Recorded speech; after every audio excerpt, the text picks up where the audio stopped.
দিহিং পাত গাই তই নাকান্দিবি,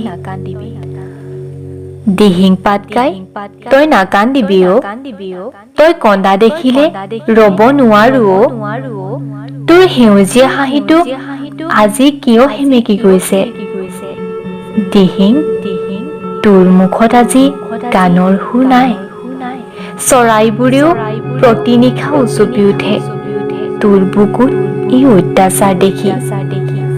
দিহিং তই নাকান্দিবি, স্বাৰ্থপৰ শাসক তই, নিজ ভূমিক আৰু কিমান অত্যাচাৰ চলাবি?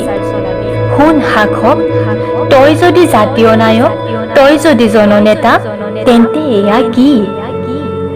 দিহিং পাত গাই তোৰ ঘৰৰে নহয় জানো?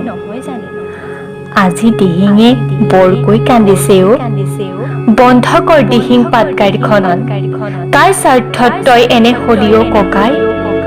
দিহিঙৰ বুকুত নিতৌ খেলি থকা সেই পক্ষীবোৰ আজি ক'ত যাব? তই শুনিছনে দিহিং পাটকাই, তই নাকান্দিবি অ, আমি একো কৰিব নোৱাৰো, আমাৰ সকলো বন্ধা আছে। আজি যদি অখিল থাকিলে হয়, নিশ্চয় তোৰ হৈ মাত মাতিলে হয়, কিন্তু স্বাৰ্থপৰ নায়কজন দূৰ কৰি ৰাখিছে অ। তোৰ দুখ বুজোতা সিহঁত নহয়, তোৰ বুকুত মৰা প্ৰথম অস্ত্ৰপাতে আইৰ বুকুত মাৰিছিল। আজি শান্ত দিহিঙে কঢ়িয়াই ফুৰিছে দুখৰ চকুলো।